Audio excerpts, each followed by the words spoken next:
Bonjour à toutes et à tous et bienvenue dans cette nouvelle vidéo. J'espère que tout va bien pour vous. Comme vous avez dû le voir peut-être dans la précédente vidéo ou au moins avec la vignette de cette vidéo-ci, on va consacrer ce club des lectures à une autrice. Et peut-être que vous l'avez deviné parce que je vous avais donné un indice lors de la dernière vidéo en vous disant que c'était une autrice où je vous avais présenté plusieurs livres, où je vous avais beaucoup parlé de cette autrice pendant cette vidéo, vous l'avez peut-être deviné. Bon, plus de mystère, voilà, vous avez vu la vignette, bref, cette vidéo va être dédiée à Clarisse Sabart. Je vais vous parler donc de tout son parcours, ses livres surtout, je vais vous donner aussi mon top 3, bref, voilà. N'hésitez pas aussi à commenter si des fois vous avez un top 3 différent, ce que vous avez pensé de chacun, bref, voilà, on est parti ensemble pour quelques minutes, donc installez-vous bien. Je vais vous faire une brève présentation de l'autrice pour celles et ceux qui ne la connaissent pas. Donc Clarisse Sabart, c'est une autrice qui est née dans les années 80, donc 1984 pour être plus précise. Elle est née dans la région du Berry. Et en fait, elle a fait des études littéraires, puis après elle s'est dirigée vers le commerce et suite en fait à un souci de santé, elle s'est mise à l'écriture et maintenant elle ne se consacre plus qu'à ça. Faut savoir qu'elle a cette patte qui est vraiment bien particulière de romans avec de la double temporalité, des secrets de famille, parfois historiques, parfois même, vous allez voir, je vais vous le dire un peu plus tard, il y a des livres, des histoires qui partent un peu de son histoire personnelle. Et aussi ce que je trouvais bien, pourquoi j'ai choisi cette autrice là, donc alors je suis presque à jour, c'est-à-dire que vous allez voir, j'ai un livre que je n'ai pas encore lu d'elle. Voilà, honte à moi, mais j'espère me rattraper en 2026. Et surtout, je trouve que c'est une autrice complète, dans la mesure où elle a des différents romans. Elle a des romans de Noël, elle a aussi sa saga, elle a des nouvelles. Bref, voilà pourquoi j'ai choisi donc Clarisse Sabart pour cette première vidéo dédiée à un auteur ou une autrice. Tout commence en 2016 où Clarisse Sabart va en fait remporter le prix du livre romantique aux éditions Charliston. Donc c'est un concours qui est fait chaque année où en fait c'est un appel à manuscrits et en fait celui qui est lauréat va être publié. Et donc Clarisse Sabart a publié son premier livre qui est donc Les Lettres de Rose aux éditions Charliston. Alors moi c'est vrai que celui-ci, donc c'est le premier en 2016, mais je l'ai lu que en 2025. Voilà, pourtant j'avais rencontré l'autrice il y a un petit moment avec celui-ci, j'avais acheté celui-ci et un autre en même temps, parce que celui-ci m'intriguait et puis c'était le premier, donc je voulais voir comment la plume de l'autrice avait évolué. Et c'est vrai que comme je l'ai, je l'avais lu déjà auparavant, celui-ci comme je vous ai dit je l'ai lu en 2025. En fait, je me suis dit, waouh, elle a quand même déjà cette touche dès le début d'avoir donc ses secrets de famille, ses doubles temporalités. Et ici, vous allez donc suivre Rose, ou plutôt Lola, qui va en fait découvrir des choses sur sa famille, parce que voilà, elle a été adoptée et elle va recevoir un appel d'un notaire pour lui dire qu'elle a hérité de sa grand-mère. Donc forcément, ça va susciter plein de questions pour elle, elle va découvrir un autre univers et surtout, elle va se plonger dans l'univers de Rose, donc sa grand-mère, et je trouve que c'était déjà vraiment super bien construit. Enfin, franchement, vous m'auriez rien dit, tout mélangé, j'aurais peut-être pas forcément dit que celui-ci était le premier, parce que je trouve qu'il n'y a pas justement d'indice comme quoi c'est le premier. Je trouve que déjà dès le début ça commence très très fort et je comprends qu'il ait remporté ce prix du livre, donc voilà. Donc celui-ci le premier. Je vais pas à chaque fois vous lire le résumé parce que sinon la vidéo serait assez longue, donc n'hésitez pas à regarder soit mes avis sur mon compte Instagram, ou alors n'hésitez pas à regarder justement sur les différents avis de différents comptes ou sur la page de l'autrice qui vous en parlera certainement mieux que moi au niveau du pitch. Mais voilà, je dirais un premier roman vraiment très très réussi. Un an plus tard, donc soit en 2017, l'autrice va sortir La plage de la mariée, donc toujours aux éditions Charliston. Enfin vous allez voir, je ne vais pas vous répéter parce que en fait Clarisse Sabart a publié tous ses romans aux éditions Charliston. Donc voilà, je dirais autrice fidèle et je dirais que voilà, c'est vraiment un bon échange et de la confiance, je dirais, en la maison d'édition vers l'autrice et l'autrice vers la maison d'édition. Bref, celui-ci, on part aussi sur un secret de famille. Voilà, c'est une jeune fille, donc Zoé, qui en fait va perdre sa maman et elle va lui expliquer qu'il faut qu'elle retrouve cette fameuse plage de la mariée pour avoir des indices, enfin voilà, des explications sur sa famille. Donc forcément au départ elle se dit est-ce que c'est un canular ou quoi que ce soit. Et en fait elle va faire cette recherche pour justement avoir, je dirais, des informations sur sa famille, sur voilà, ce qu'était son passé, etc. Et celui-ci, voilà, je l'ai lu il y a quelques temps. Je vais pas vous dire non plus à chaque fois parce que j'ai pas tout en mémoire non plus. Mais voilà, c'est un roman aussi que j'avais beaucoup aimé et je dirais pour le moment de l'été, ça se dévore très très bien. Et voilà, même si voilà, il y a quand même des secrets, etc. Mais je dirais une très bonne lecture d'été. Nous voici en 2018 et en 2018 il va y avoir 2 romans qui vont sortir. Le tout premier c'est Le Jardin de l'Oubli. Alors je peux pas vous en parler dans la mesure c'est celui que je n'ai pas encore lu. En plus ça tombe bien, c'est un pavé, donc logiquement il peut rentrer dans mon challenge, je sors les pavés de ma palle. Donc j'espère vraiment qu'en 2026 je vais le sortir, le lire enfin, comme ça je serai à jour de l'autrice. Donc n'hésitez pas à me dire vous si vous l'avez lu et qu'est-ce que vous en avez pensé. Voilà, parce que je suis curieuse, enfin je dirais je pars les yeux fermés. Si on me dit Clarisse Sabar, je vais pas du tout hésiter, je vais le lire sans aucun souci. Mais voilà, j'aimerais juste savoir voilà, ce que vous en avez pensé, si peut-être c'est un de vos favoris. Parce que forcément, mon top 3 de la fin, je vais pas le mettre dans la mesure où je ne l'ai pas encore lu. Et en fait, en 2018, il y a le premier tome de sa série, je dirais, de romans de Noël. Donc c'est celui-ci, La vie est belle et drôle à la fois. Où là, on va découvrir le village de Valno et on va être aux côtés de Léna. Bon, je vais peut-être pas forcément le répéter, mais pour celui-ci, je vais vous le dire. Donc aujourd'hui, il existe 5 tomes des romans de Noël de l'autrice. Et en fait, dans chaque tome, on va avoir un personnage principal différent, sachant qu'on retrouve les autres personnages, je dirais, en personnages secondaires, etc. Donc en fait, on suit vraiment la vie du village, la vie aussi de la famille, et vous allez voir qu'on va très vite, enfin, moi je me suis très vite attachée au personnage et j'ai qu'une hâte à chaque fois, c'est de retourner dans ce village. Non seulement donc il y a la féerie de Noël, il y a beaucoup d'humour, il y a aussi des choses un peu plus profondes. Bref, je dirais une très bonne comédie de Noël si vous voulez vous lancer. Donc là, on vient de sortir des fêtes de Noël, mais n'hésitez pas à le noter dans votre wishlist pour Noël, je dirais fin 2026. En 2019, 2 nouveaux romans. Le premier, celui qui voulait voir la mer. Donc là, ici, on va être sur la rencontre de 2 femmes. Une femme d'une trentaine d'années à peu près et une personne âgée qui va en fait raconter ce qu'elle a vécu dans cette ville, voilà, son amour perdu, etc. Enfin bref, il va y avoir une relation très très forte entre ces 2 personnages. Donc voilà, encore une très bonne histoire. Et en 2019, il y a aussi le tome numéro 2, donc à Valno, c'est La vie a plus d'imagination que nous. Et cette fois, on va retrouver encore Léna, parce que je crois que les 2 premiers c'est vraiment Léna, et après on change de personnage. Vous avez remarqué que moi j'ai l'édition, l'ancienne édition Charleston Poche. Ils ont tout ressorti, donc fin 2025, les 5 premiers tomes avec franchement des premières de couves juste magnifiques. Les miens en fait je les garde précieusement parce qu'ils sont tous dédicacés de l'autrice, donc voilà, je les garde précieusement. Voilà, c'est vrai que les autres sont très beaux, je me suis retenue de ne pas les acheter, le racheter, mais voilà, je préfère garder mon ancienne édition avec la dédicace. Donc voilà, si vous voulez commencer ou continuer la collection, voilà, sachez qu'il y a la nouvelle édition qui est sortie. Donc là je vous refais pas le pitch de nouveau, vous vous retrouvez à Valno avec Léna, vous allez voir l'évolution justement parce que lors du premier tome, si je me souviens bien, il y a quand même un petit léger, hein, un léger cliffhanger qui voilà, emmène celui-ci pour justement poursuivre les aventures de Léna et de toute sa famille. Nous arrivons maintenant en 2020. 2020, pareil, 2 romans de sortie. Celui-ci, La femme au manteau violet.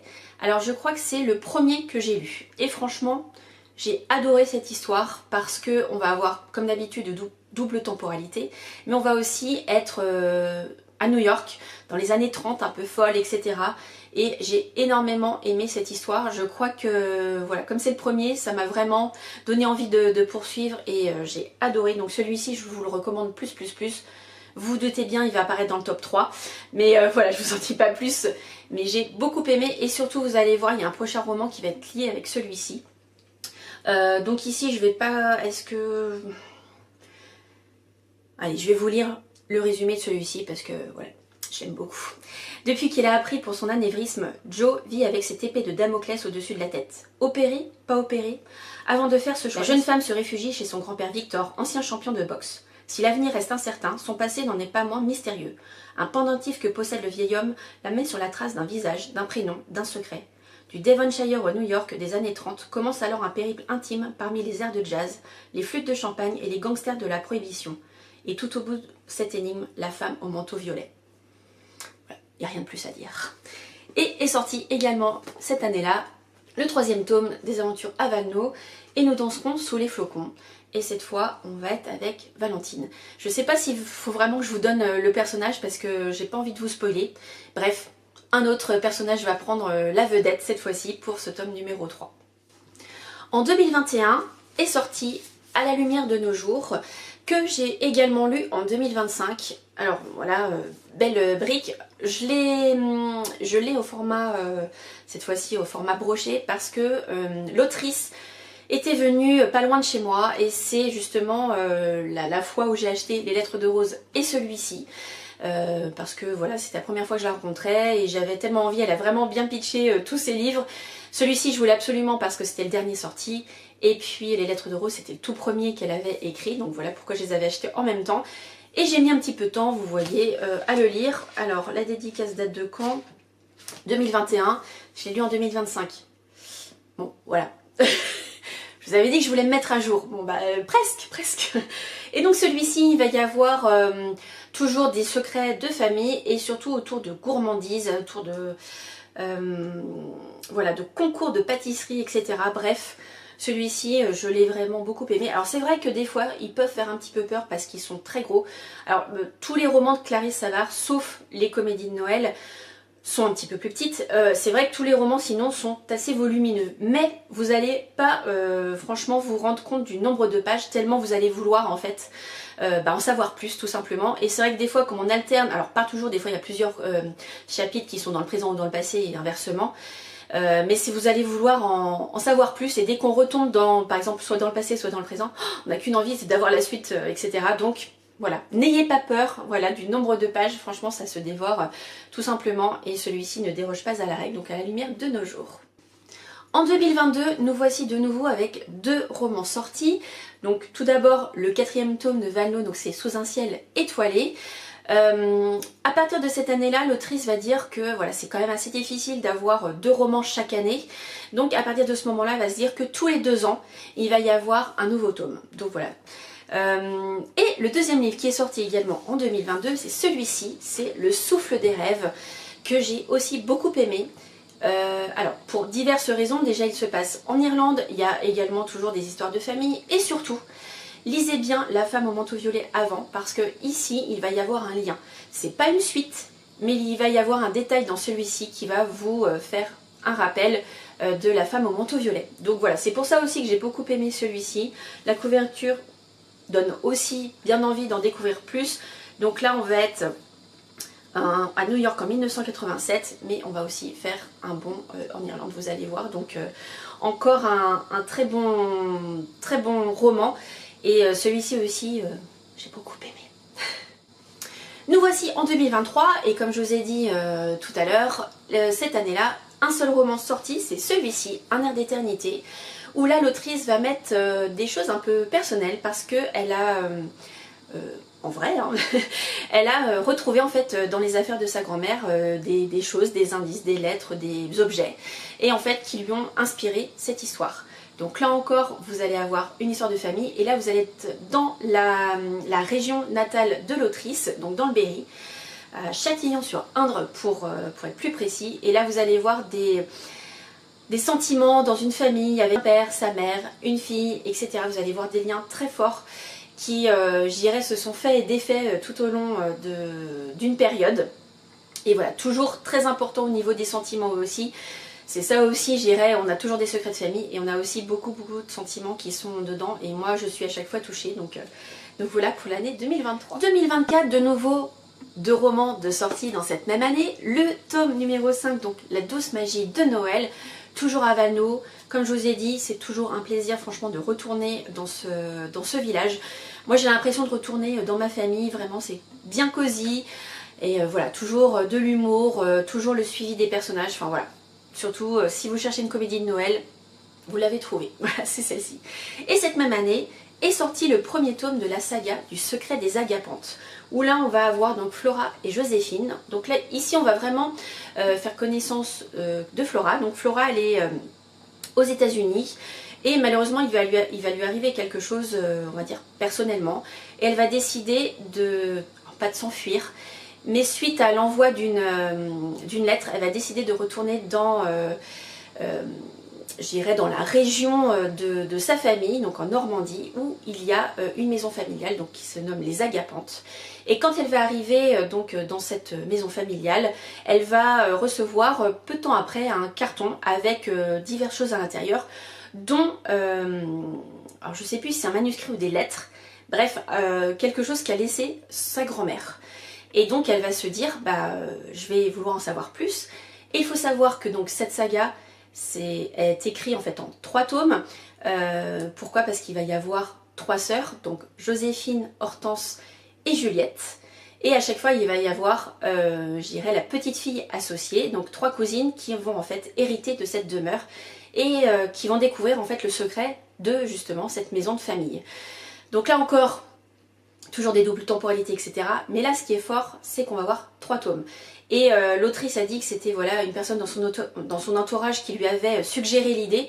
Et ben, je remercie aussi cette personne de lui avoir soufflé l'idée, et surtout à Clarisse de l'avoir mis sur papier, parce que là, c'est à chaque fois, voilà, c'est un coup de cœur, donc n'hésitez pas. Donc là, le tome numéro 1 est sorti en 2024, il est déjà au format poche, donc voilà, si vous voulez commencer, c'est top. Et surtout, vous savez déjà qu'il y a 3 tomes au total, et donc vous n'allez pas vous embarquer dans une multitude de tomes à lire, donc voilà pour cette saga. Nous voici arrivés en 2025, et en 2025 est paru le 2e tome tant attendu donc, du secret des Agapantes, donc avec Stella et Hortense. Pareil, Stella, donc c'est la petite fille d'Hortense, elle va, je dirais, comme elle a été contactée avec Flora, elle va en fait continuer, on va dire, à poursuivre l'enquête de ce mystère sur les Agapantes. Ce qui est prodigieux dans ce livre-là, c'est que non seulement on a le lien avec le tome 1, et on a aussi le lien avec le tome 3. Voilà, on a gentiment l'arrivée de Morgane et Juliette qui vont arriver dans l'histoire, et puis surtout cet attachement à cette famille, à ce secret. On n'a vraiment qu'une envie, c'est d'avoir le dénouement. Donc voilà, rendez-vous bientôt pour le tome numéro 2. Donc pour l'instant il est au brochet, mais comme le tome numéro 3 pardon, comme le tome numéro 3 va sortir prochainement, celui-ci va aussi sortir en poche prochainement aussi, donc voilà. Et je sais pas si, enfin voilà, je vous en ai pas parlé, mais les premières 2 couves sont juste magnifiques. Alors je vous ai pas tout à fait tout présenté parce qu'il y a 3 nouvelles que l'autrice a aussi écrites mais que je n'ai pas encore lues. Bon, les nouvelles c'est assez court, donc je me dis qu'à un moment je vais bien trouver, mais je trouvais quand même plus important de mettre l'accent sur tous les romans. Alors il y a 3 nouvelles, donc c'est À l'ombre du pommier. Il y a une nouvelle liée à La plage de la mariée qui est sortie en 2017, donc c'est Alice, donc sur un des personnages, vous allez voir.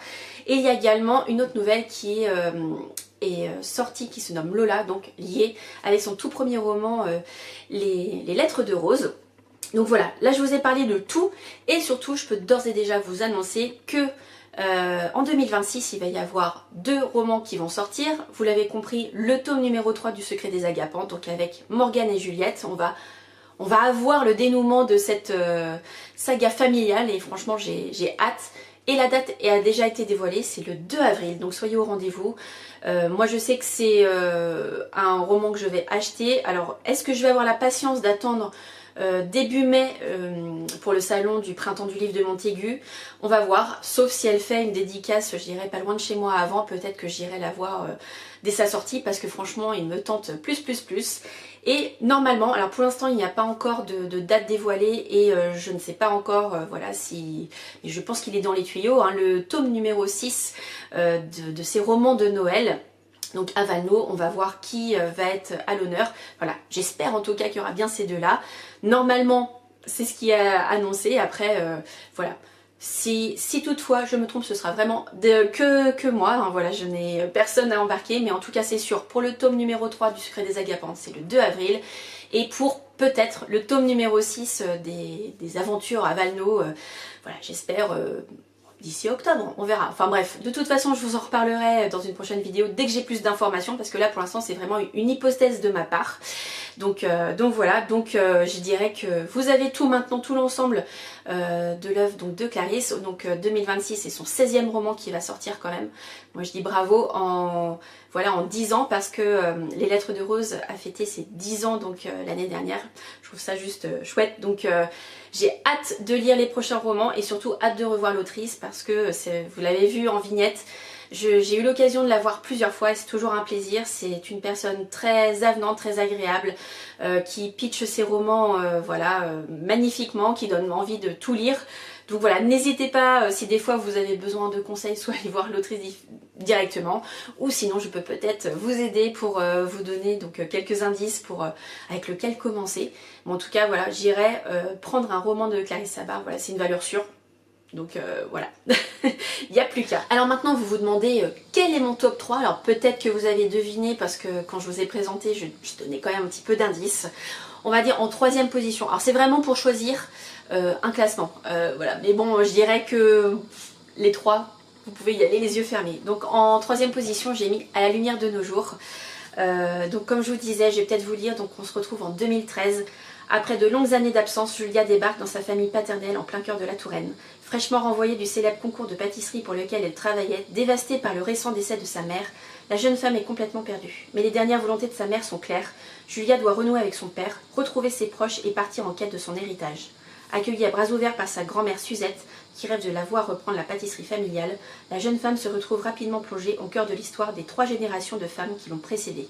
Des faubourgs parisiens des années 1920, en passant par les heures les plus sombres de l'occupation, les secrets d'une famille, mais aussi de tout un village, éclatent l'un après l'autre. Et c'est peut-être à ce prix, une fois les blessures du passé guéries, que Julia pourra avancer dans la lumière. Voilà, il est super, enfin vraiment j'ai eu beaucoup d'émotions dans celui-ci. Voilà, les liens de Julia avec son père, c'est très fort, vous allez voir. J'en dis pas plus, je veux pas trop en dire, j'ai peur de dévoiler trop l'histoire, mais en tout cas c'est voilà, numéro 3 pour moi. Et après les 2 premiers, ça a été difficile de les départager, mais bon, je vais vous expliquer pourquoi. J'ai mis en top 2, donc j'ai mis en top 2 Le Secret des Agapantes, le volume 2, le tome 2. Alors pourquoi je l'ai mis en 2? J'ai vraiment hésité, parce qu'en fait je me dis que je vais attendre de lire le tome numéro 3 pour voir, mais je pense que voilà, que cette saga est juste au top. Voilà, vraiment je conseille avec tout ce qu'il y a à l'intérieur, que ce soit donc justement une saga familiale, des doubles temporalités, de liens avec 3 sœurs, 3 cousines, etc. Le fil rouge justement entre les 3 tomes. Voilà, et comme j'ai pas encore lu le 3, j'attends, mais vraiment les yeux fermés là encore. Et ce que j'ai mis en position numéro 1, peut-être parce que c'est le premier que j'ai lu, c'est celui-ci, La femme au manteau violet. Voilà, c'est peut-être le premier, mais c'est vrai que j'ai vraiment été séduite tout de suite par l'histoire. En plus New York, voilà, j'aime beaucoup cette ville, donc ça, tout de suite ça m'a parlé. J'ai trouvé ça vraiment bien, parce qu'on est vraiment immergé dans ces années 30. Et voilà, c'est sans doute pourquoi j'ai mis en première position, mais vraiment, j'irai qu'entre 1 et 2, voilà, mon cœur balance, mais bref, en tout cas, l'un des 3, que ce soit La femme au manteau violet, Le Secret des Agapantes, tome 1 ou 2, et À la lumière de nos jours, voilà, ce sont pour l'instant mes préférés. Voilà, je me suis dit que c'était bien aussi que quelque part, je dévoile aussi mes préférés. Donc n'hésitez pas à mettre aussi en commentaire, vous, quel est votre top 3, ou celui que vous avez préféré. Bref, est-ce qu'on a les mêmes choix, le même top 3 ou pas. Bref, n'hésitez pas à me le dire sous la vidéo. J'espère que cette vidéo dédiée donc à Clarisse Sabart vous a plu. N'hésitez pas à me le dire pour soit me dire bah voilà, oui ça vous a plu ou non, et pourquoi. Toujours bien sûr dans la bienveillance. N'hésitez pas aussi à me dire, peut-être me donner des noms d'auteurs ou d'autrices que vous aimeriez voir ici sur cette chaîne. J'ai déjà une idée pour la prochaine vidéo. Parce que voilà, j'aime bien être à jour, même si pour Clarisse malheureusement il m'en manque un aujourd'hui, mais je vais vite rattraper. Donc voilà, si des fois vous avez des suggestions, n'hésitez pas. Je vais vraiment essayer de faire ces vidéos avec des auteurs ou des autrices que j'ai pour lesquels en fait j'ai vraiment tout lu. Comme ça me permet aussi de faire ce fameux top 3 et puis d'en parler un petit peu plus, parce que je trouve que si j'en ai lu que 2 ou 3, j'ai pas forcément toute la visu de la bibliographie, etc. Donc je tiens à vraiment vous parler de tout. Donc voilà, n'hésitez pas donc à me dire si ça vous a plu. La semaine prochaine, on se retrouve cette fois-ci avec des avis lecture, et oui, le retour. Alors je vais pas forcément parler de, je dirais, tout le mois de décembre, etc. On va, voilà, nouvelle année, on va reprendre sur des bases. Donc je vous ferai une vidéo sur mes avis lecture depuis le début de l'année. Surtout que là j'ai déjà 2 livres qui sont déjà lus. Et j'espère en ajouter 1 ou 2 supplémentaires pour avoir une vidéo bien complète. Voilà, en tout cas je suis ravie de vous avoir présenté donc cette vidéo. J'espère que voilà, ça vous a vraiment plu. Et puis je vous donne rendez-vous tout bientôt. Et en attendant, je vous souhaite de très bons moments, de très bonnes lectures. Et je vous dis à bientôt. Ciao!